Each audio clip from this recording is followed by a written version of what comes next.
Bom dia, boa tarde, boa noite. Obrigado por estar nos assistindo nesse novo Evancast. E conosco está o pastor Xixo. O pastor Xixo tem uma presença marcante aqui na nossa comunidade, no bairro da Fazendinha, aqui em Curitiba.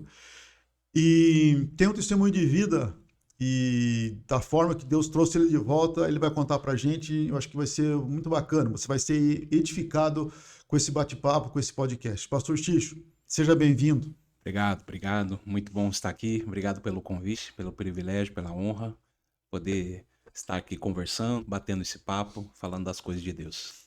Legal. Pastor, eu gostaria que o senhor começasse a contar pra gente esse texto, esse tempo que o senhor passou aí, meio que balhado, tipo, como diz assim, passou, a bola bateu na trave duas vezes ali. O senhor, queria que o senhor contasse pra gente como é que foi essa sua recuperação pós-Covid, enfermidade e tal, que o senhor contasse pra gente. Olha, essa, quem sabe, foi uma das maiores experiências, né, que nós tivemos na vida, e principalmente, assim, de experiência com Deus, né? Eu creio que a vida do homem, ela é feita de propósitos, né? E creio que este foi um grande propósito de Deus que nos trouxe até aqui. O ano 2021, no meio daquele boom, né, de informações e infecções no planeta todo, não havia mais vagas em hospitais. Exatamente nesse momento, a primeira ficou doente, foi a minha esposa, né, do Covid. E, e logo ela entendeu da parte de Deus que não seria um tempo que ela ficaria em hospital, enfim, e ela foi curada instantaneamente pelo poder do Senhor, né? O Espírito Santo falou no coração dela, olha, teu tempo não é aqui, e realmente fomos para casa, e no outro dia ela não tinha nada. Mas eu também estava infectado, e aí a gente às vezes não entende o propósito de Deus. E naquele momento eu comecei a ficar ruim, ficar ruim, ficar ruim, e precisei ir para o hospital. E como um bom homem de fé, pregador do evangelho, né? A gente pensa, isso não vai acontecer comigo, eu vou ficar aqui 2, 3 dias, já vou para casa, eu vou voltar para as minhas atividades, para o pastoreio, para aquela correria da vida que a gente tem todo dia. Mas eu acordo 60 dias depois de um coma, né? Entubado durante 60 dias 60 e dias. 60 dias entubado. E fiquei um total de 95 dias num hospital. 3 meses da minha vida foi ali. E aí a gente às vezes pergunta, né, o porquê de algumas coisas, né? Mas eu costumo dizer sempre do propósito de Deus em tudo isso. Ali, eu comecei a entender algumas coisas que Deus estava fazendo e depois dos 95 dias fiquei mais 7 meses em recuperação em casa. E aí até aprender a andar, aprender a cantar de novo, né? Que eu canto no louvor da igreja há muitos anos, toco, aprender a respirar, aprender a engolir, aprender tudo. Aprender a andar de novo, né? Só, Então, só retomar um pouquinho. O senhor ficou. Quanto tempo que o senhor ficou entubado? 60 dias 60 entubado. dias Isso. entubado, Em coma. em Em coma. coma, entubado. E depois, E no total, 95 dias no hospital. 95 dias Isso, no no hospital. hospital. Depois da alta, mais 7 meses na cama. Sem ter forças para levantar. Mas Então eu tinha 7 meses na sete cama. meses, porque eu perdi toda a musculatura, né, do corpo, né? Puxa E vida. aí 7 meses na cama e a gente pergunta o porquê. É quando, na verdade, a gente deveria perguntar para quê, né? Qual era o propósito, né? É, mas não é uma coisa fácil, né? E por 2 vezes o médico ligou para minha esposa, né? Os contatos telefônicos na época do hospital eram feitos por telefone só, não tinha visita, não tinha nada, Sim, né? sim, é. E 2 vezes ele liga e falou: olha, não tenho o que fazer. Então, a única coisa que, segundo a medicina, me mantinha vivo era a noradrenalina que eles aplicavam, né? E me mantinha vivo. Mas a gente sabe que não foi isso, que foi a mão do Senhor, né? E ele mesmo disse várias vezes: olha, fica tranquilo, não vou deixar a vida dele ser levada e o corpo eu vou restaurar, vou restabelecer. E é debaixo dessa palavra que a gente andou, né? Todo esse tempo e no tempo que mais eu clamava, pedia, Senhor, me cura. Senhor, eu preciso voltar a andar. Senhor, eu preciso pastorear minha igreja, cuidar dos meus filhos, cuidar da minha casa, cuidar do teu povo. Senhor, eu preciso voltar a fazer a tua obra. E tudo que Deus me falava é: descansa, filho, descansa. E aí, quem sabe, foi a maior grande lição que eu aprendi na minha vida cristã: descansar. A gente tem dificuldade de entender o que é descansar em Deus. E descansar não é fique sem fazer nada, não tenha nenhuma atitude na sua vida. Não, descansar é você realmente colocar todas as tuas aflições no Senhor. E eu aprendi a fazer isso, mesmo depois de ser pastor, né? Entendi. E quando eu aprendi, o meu clamor, a minha oração mudou. Eu orava: Senhor, me cura, Senhor, me levanta, Senhor, me coloca em pé. E quando eu entendi o que era descansar, eu falei: Senhor, me ajuda a descansar. Naquele momento, eu comecei a andar de novo. Uma coisa que eu acho interessante, assim, quando a gente ouve uma pessoa falar do que Deus tem feito ou fez na sua vida, é aquela ideia bem, assim, de providência. Apesar do que as pessoas falam, digo assim, Deus ainda intervém na vida do ser humano. Tipo, não é aquele ser distante, não. É aquele Deus presente que se digna sentar do lado da tua cama e conversar com você e dizer: olha, eu tô aqui, né? Continuo Senhor de todas as coisas. É isso. É isso. Às vezes a gente, né, tem uma impressão de que onde está Deus, né? E Deus continua sendo Deus. A palavra continua sendo palavra. A grande questão que eu entendo, a grande diferença é quando você o convida para fazer parte da sua vida. Até se a gente observa a palavra do Senhor, livro de João, né? Ele fala do primeiro milagre de Jesus. E o primeiro milagre de Jesus foi numa festa de casamento, né? Exatamente numa constituição de família, uma instituição divina. Estava nascendo uma família ali, exatamente ali, né? Você vê algo curioso. O Senhor opera o seu primeiro milagre do seu ministério. Então, a importância de Deus, né? O que Deus dá é essa instituição chamada família. E aí, quando a gente compreende e começa, né? Então, Jesus, né? A nossa irmã Maria, mãe de Jesus, os seus discípulos foram convidados para fazer parte daquele casamento. E aí, a gente, que é pregador, já vai nos pormenores dessa palavra. Quando a gente convida Jesus para fazer parte da nossa vida, da nossa família, aí as coisas são diferentes. Ele está em todas as partes, ele é soberano, mas ele é tão educado, né? Que ele jamais vai arrombar a porta do coração de ninguém. Ele está à porta e bate, diz a palavra de Deus. E aí, quando a gente ouve a voz e entra no propósito, né? A nossa história vai sendo construída, mas com ele, né? Essa é a diferença. Ah, sem dúvida, a questão do livre-arbítrio, a decisão pessoal de cada um, né? E aí o senhor tocou num ponto interessante, pastor, que é a questão da família, né? Então a gente vê que hoje em dia a família como um todo. A gente vê uma sociedade fragilizada porque a consequência da nossa família é fragilizada, né? E aí a gente é, lembra, por exemplo, de agora, nós estamos numa situação que está sendo escolhidos o conselho municipal, o conselho tutelar aqui na nossa cidade de Curitiba, assim. Uhum.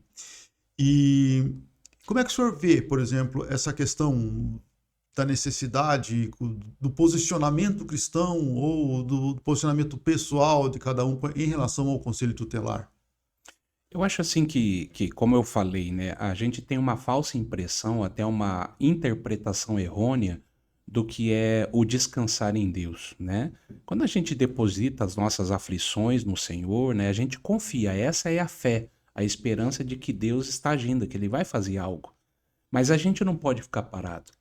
Eu costumo dizer que há coisas que dependem de Deus, totalmente. Mas há coisas que dependem de nós, né? Ele já deixou a palavra. Ele já deixou todas essas questões escritas no livro sagrado que é a Bíblia, que nos norteia. E aí, de uma forma errônea, a gente tem algumas impressões erradas, até colocadas na nossa mente, no povo cristão, de que a gente não pode ocupar esses espaços, ou não deva estar em lugares como esse, que o povo cristão ele tem que se fechar dentro da igreja e viver aquela comunidade fechada, e não é assim. Eu acredito que a gente precisa ocupar esses lugares. A gente precisa estar lá fazendo a diferença.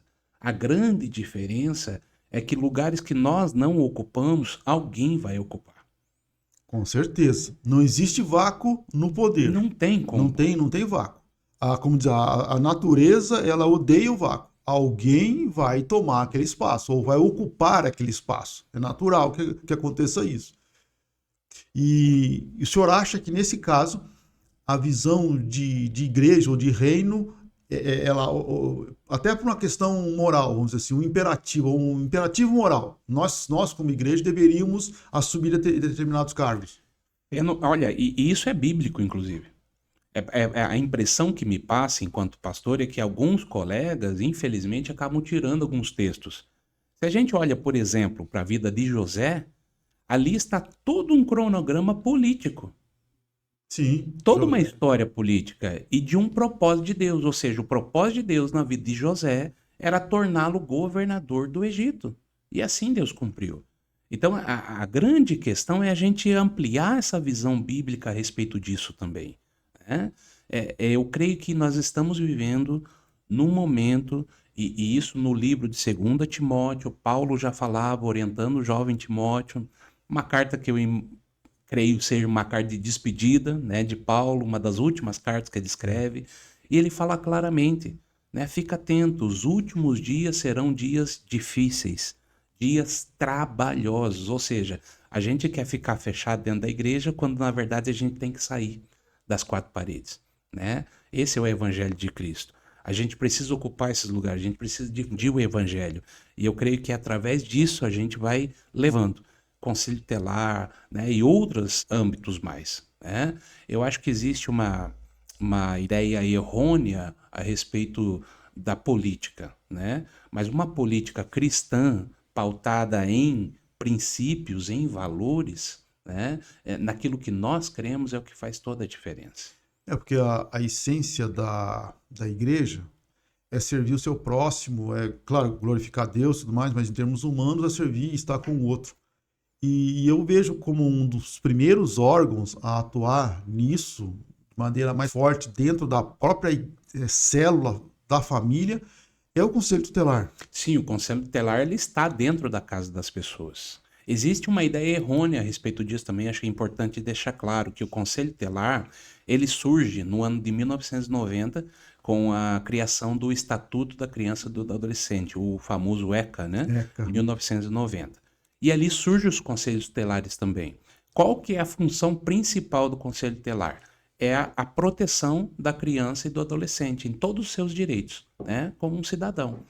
E essa proteção, ela abrange uma rede de proteção, né, que envolve a saúde, Ministério Público, envolve os conselhos tutelares, né, até o poder da polícia, o SUS, envolve vários órgãos que unidos eles promovem a proteção da criança e do adolescente. Ou seja, o conselheiro ele tem um papel de intermediação, de mediação, sabe, de ajuda, de auxílio. Não somente aquela ideia errônea de a criança está passando por um problema, eu vou lá e tiro da família. Não é isso. Né? Então, o Conselho Tutelar acaba sendo conhecido por isso. Isso pode acontecer? Pode. Né? Mas é a última instância de algo que você não consiga trabalhar em questão de família. Então, a importância do Conselho Tutelar está exatamente nisso, nesse papel de facilitador entre a comunidade e os órgãos públicos, né? Essa rede de proteção, essa comunicação. Entendi. E aqui em Curitiba especificamente, quantos conselhos, assim, como é que funciona essa parte? Como é que tá? É tudo um conselho só na cidade inteira, nessa montoeira de bairros que nós temos? Como é que funciona essa parte administrativa? Como é que ele é organizado? Assim? Ok. Então, assim, o Conselho Tutelar, ele está dentro da administração municipal, mas ele não está submetido à prefeitura, né? Ou ao poder político do prefeito. Ele é um órgão independente, né? Inclusive, não está sujeito também ao governo do estado ou ao governo federal. Ele é um órgão independente, autônomo mesmo. Autônomo. Okay. E aí, dentro da cidade, no caso, a nossa cidade de Curitiba, ela é dividida por regionais. E essas regionais, cada regional tem 5 vagas para conselheiros tutelares. Em cada regional tem 5 conselheiros. né? Essas eleições acontecem exatamente como as eleições de uma forma comum, né? De 4 em 4 anos, ou seja, o mandato de um conselheiro é por 4 anos. E aí ele trabalha, né, com as crianças, com os adolescentes, esse é o foco, né, ou com as famílias, né, durante esses 4 anos do seu mandato. Então, dentro dessas regionais existe o conselho. O conselho. O conselho. Uhum. Tá. Quando é que vai ser o dia da votação, por exemplo, assim? Antes de falar de dia de votação, talvez a gente tinha que perguntar uma coisa assim. Como é que funciona essa questão de votação? Todo mundo pode votar em conselho tutelar? O que precisa? Por exemplo, eu me interesso pelo tema, quero votar. Como é que funciona? Esse é um ponto interessante, né, que você traz, é um ponto fundamental, eu diria assim. Porque, veja bem, o conselho tutelar, ele faz parte dessa base, né, administrativa do município, né, dos estados, mas é a única votação que ela é facultativa. Acho importante deixar isso. Facultativo, quer dizer, facultativo, vota quem quiser. Isso. Então, a grande questão é essa. Porque quando você vai votar depois, né, no segundo estágio ali, o vereador, o deputado, o prefeito, essa votação ela é obrigatória. Você tem que estar no seu colégio de votação, sua zona eleitoral e votar. Mas o Conselho Tutelar não. Apesar de ser uma eleição, né, exatamente igual, você não é obrigado. É importante deixar isso claro. Você não é obrigado, é facultativo. E é aí que entra principalmente a importância do que a gente está fazendo aqui, conversando, para mostrar que aquilo que a gente não faz, alguém vai fazer. O lugar que a gente não ocupa, alguém vai ocupar. Eu acho importante deixar claro aqui, meu amigo, é que a gente tem aquele pensamento, eu jamais vou precisar do conselho tutelar. Não, jamais vou. A minha família aqui tá na bênção. Tá tranquilo. Tá tudo certo. Não, eu educo meus filhos aqui, né, na palavra, tá tudo bem para mim. Então eu não preciso ir lá votar. Essa é a ideia errônea. Porque assim como você não precisa, alguém vai precisar. Alguém vai precisar. E aí, quando precisar, de repente vai ocupar esse lugar alguém que não tem o mesmo princípio, o mesmo valor que você. Essa é a grande questão. E aí a gente sucumbe àquilo que nós permitimos que ocupasse, né, aqueles cargos públicos. A gente vai ter que simplesmente abaixar a cabeça e aceitar. É interessante o senhor dizer isso porque traz a ideia assim, mas eu não preciso do conselho tutelar, minha família tá legal. Beleza. Tá, mas o meu vizinho ou uma pessoa não tão próxima, mas enfim, que eu conheço, pode precisar. E daí pode surgir aquela situação. Vai uma pessoa lá que de repente coloca nessa família, ao invés de colocar um princípio adequado, que você concorde, não, coloca alguma coisa que você discorde. E aí você quer, não, mas o que eu não quero para mim, eu não desejo para o outro também. Então, às vezes, eu vou, não tem nada a ver com isso, e não. Então, entendeu?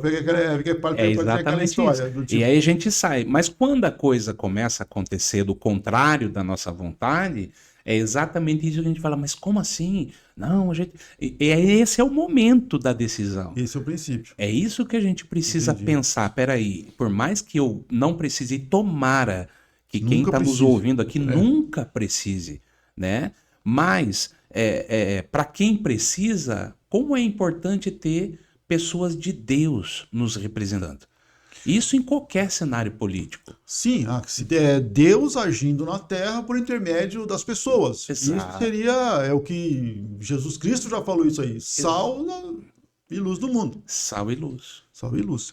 E assim, então dentro dessas 10 regionais vão ter os candidatos pelas regionais. Isso. Tá. É todo lugar que o camarada vai votar? Que dia que vai ser essa eleição? Como é que vai ser na prática? Ok. Então, como que funciona? Então, de 4 em 4 anos é feita essas eleições, né? O ano agora é de 2023, é um ano eleitoral para Conselho Tutelar. As eleições vão acontecer no dia 1º de outubro, agora, 1º de outubro, okay, das 8 da manhã às 5 da tarde. A grande questão também é que, como é um voto facultativo, né, não existem qualquer... então na minha zona eleitoral eu voto aqui perto de casa. Não é assim. Para cada regional de Curitiba existe um colégio escolhido. Por exemplo, a Regional Portão, que, né, nos representa aqui do nosso bairro, o colégio escolhido é o Papa João 23. Papa João 23, que fica ali na Itacolomi, perto do shopping ali, né? Nessa Eu região. acho que nós já vamos colocar aí para você Isso. o Aonde mapa, né? onde é que fica. Fica próximo ao shopping Paládio, Shopping Ventura. Isso, Isso. exatamente. Então, Pertinho ali do aqui Ventura, do Paládio, a Itacolomi. É uma rua bem importante do bairro, né? exatamente Isso. Ela fica ali no meio da quadra ali da Itacolomi, um pouquinho antes do shopping, né? do shopping.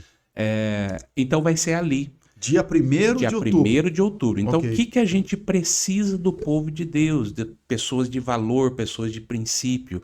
É que você pense, né? Por exemplo, eu não vou precisar. E tomara, como eu falei, que você não precise. Mas o que a gente precisa? Vá votar.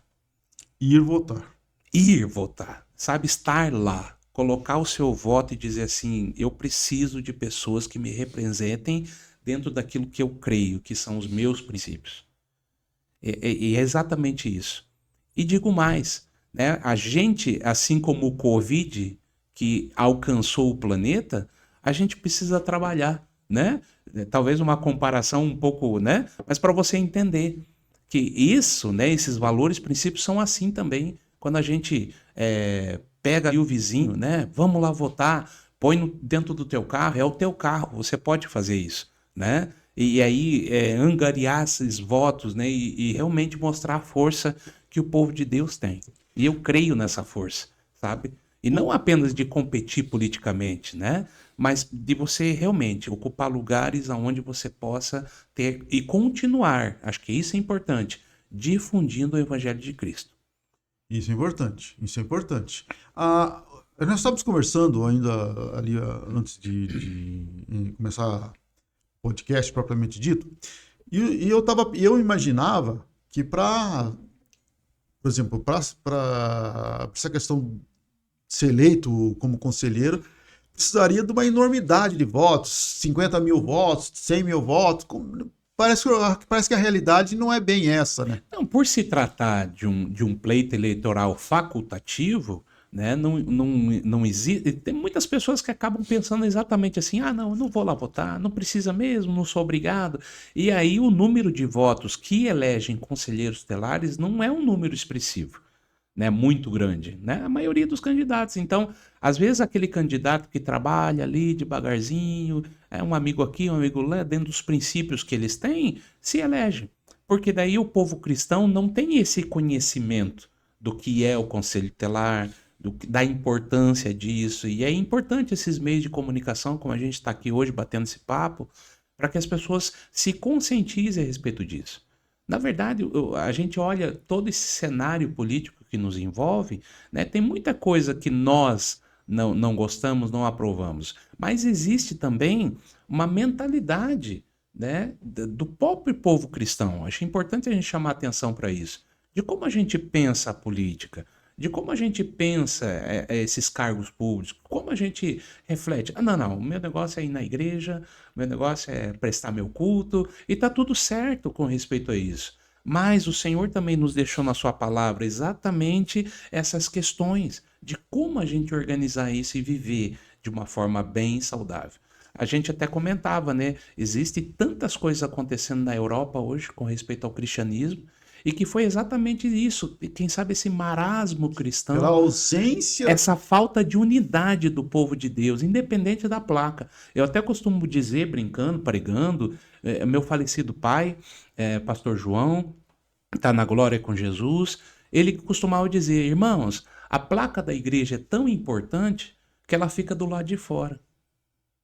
É verdade. E se a gente parar para pensar, é algo tão, sabe, num tom de brincadeira, mas tão profundo, aonde para mim não importa se o irmão é quadrangular, se o irmão é da Assembleia de Deus, se o irmão é batista, é irmão. Nós somos a igreja de Cristo, essa é a diferença. E esse povo, se entender isso e se unir, não há o que segure o povo cristão. Inclusive, é uma coisa que talvez seja interessante a gente comentar assim, que é assim, às vezes a denominação XYZ pode até ter o seu candidato, E é excelente que tenha. Maravilhoso. Só que, às vezes, o candidato não é da regional específica. Às vezes, o candidato é da regional SIC, ou o candidato da regional Santa Felicidade, ou outra regional. E, pastor, como é que fica essa questão do voto? Já que nós estamos falando disso. É onde a pessoa mora, aonde ela vota, ou ela escolhe qual regional ela quer votar? Como é que funciona mais ou menos isso? O critério é assim, você precisa estar morando no bairro, né? Teoricamente você está morando na sua zona eleitoral, mas é isso que impera, é o que está no seu título eleitoral, tanto que no dia você precisa ir votar munido do seu título eleitoral, lá diz a sua zona. E aí tem os bairros de abrangência, né? Que eu quero até deixar aqui já registrado.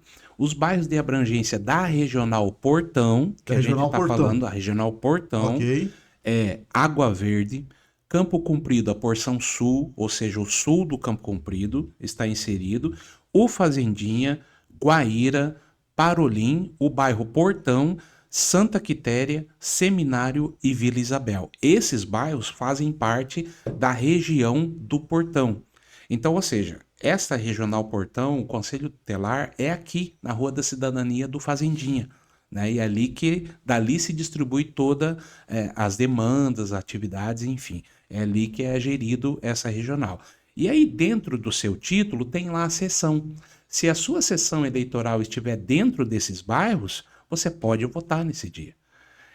Por exemplo, há pessoas que de repente não moram no bairro, mas votam no bairro. Então elas podem votar. Acho que é importante deixar isso registrado. Ah, não, eu nem moro mais lá, mas vota lá. Entendi. Mas não eu não moro né? mais, não moro em nenhum desses bairros que o senhor falou. Mas se o título permanece nessa região, você vai votar para o Conselho Tutelar da Regional Portão. Isso. Okay. Esse é o critério. Exatamente. Né? Esse é o critério. Tá. E aí, o lugar é um único lugar específico, que é o Colégio Papa João XXIII, que nós passamos ali perto do Paládio, Shopping Ventura. Isso, é ali. Então, é um lugar só por regional. Isso. Essa regional desses bairros que eu disse é só ali. É o colégio escolhido, é ali. Essas são as dificuldades nesse pleito eleitoral do Conselho Tutelar, né? Porque alguém que mora num bairro um pouco mais distante, não, vou ter que me deslocar lá, é facultativo mesmo, não vou. É exatamente isso que a gente precisa mudar no nosso pensamento. Então, por exemplo, se o camarada botar na ideia assim, ó, antes da escola dominical, é domingo, pastor? Domingo. É domingo. Então, antes da escola dominical, passa lá no shopping, antes do Shopping Ventura. Ótimo. E vote. É isso. Depois da escola dominical, antes de comprar o franguinho assado pro domingo, passa exatamente e faz a votação. E vai precisar do título e da identidade, claro. Ali, é um documento com foto, né? Entendi. Porque é aquela história, né? Se a gente não faz, outros vão fazer. Alguém vai fazer. Alguém vai fazer porque não existe vacância no poder. Eu creio assim que é um momento, sabe, da igreja se unir. Né? A gente está numa guerra que a gente observa, inclusive, hoje, um pouco mais claramente, através das mídias, televisão e tantas outras coisas. Há uma guerra declarada. E, na verdade, sempre houve. Sim, e toda vez que o povo de Deus foi perseguido, né, a igreja cresceu. Mas é um povo que precisa se mobilizar, né, de se unir. Acho que essa é a grande questão. Sabe? Realmente trazer para o coração. Eu faço parte da família de Cristo. Independente, né? Denominação X, Y, Z, não importa. A gente prega o mesmo evangelho. A gente fala de Jesus. E é isso que a gente precisa levar para os órgãos públicos, né, para esses lugares, né, levar Jesus, ser sal e luz, né? Então, para você que está nos ouvindo, eu faço um convite para você. Vá e participe da eleição dos conselhos tutelares. Se não na Regional Portão, aonde você estiver, na sua regional, verifique com o pastor da sua denominação qual é o candidato cristão que deve ser apoiado. Deixo para você esse convite e o nosso muito obrigado, pastor. pela Obrigado. presença que está conosco aí, e obrigado por compartilhar a sua experiência conosco. Deixa eu aproveitar aqui, então, se você me permitir, Claro. deixar registrado aqui que esse ano, né, resumindo toda a nossa história aqui, de propósito de Deus, eu fui convidado, né, pela nossa liderança para fazer parte desse pleito, né, de conselheiros tutelares, né? E aí esse ano eu estou candidato também, né, ao Conselho Tutelar, justamente focando nisso, princípios, valores, palavra de Deus. Então, o meu número lá na urna, né, é 8601. 8601. 8601. Lá vai Pastor? estar Pastor Xixo, que é o meu apelido, né? Tem toda uma história por trás disso. Meu nome é Jefferson, mas me chamar de Jefferson nem eu atendo, né? Porque esse nome está muito difundido, bastante conhecido. Então a gente tem uma história, tem um testemunho de vida. Eu sou marido da Janaína, pastora Janaína, pai do Felipe, da Helena.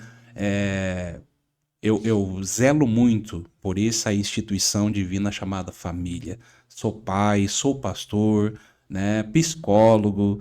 Então, a nossa intenção é realmente fazer a diferença. Estar lá dentro desse órgão público como psicólogo, como conselheiro tutelar, principalmente como homem de Deus, né, levando a palavra do Senhor. Amém? É isso aí. Pastor, mais uma vez, muito obrigado pela presença. O senhor nos honrou com a sua trajetória e o senhor sabe todas as coisas. Receba o nosso grande abraço, pastor. Muito obrigado, eu agradeço a oportunidade. Sempre que precisar, estamos aqui. Amém? Deus abençoe. Obrigado por nos assistir no Evancast. Seja abençoado em nome do Senhor Jesus. Grande abraço.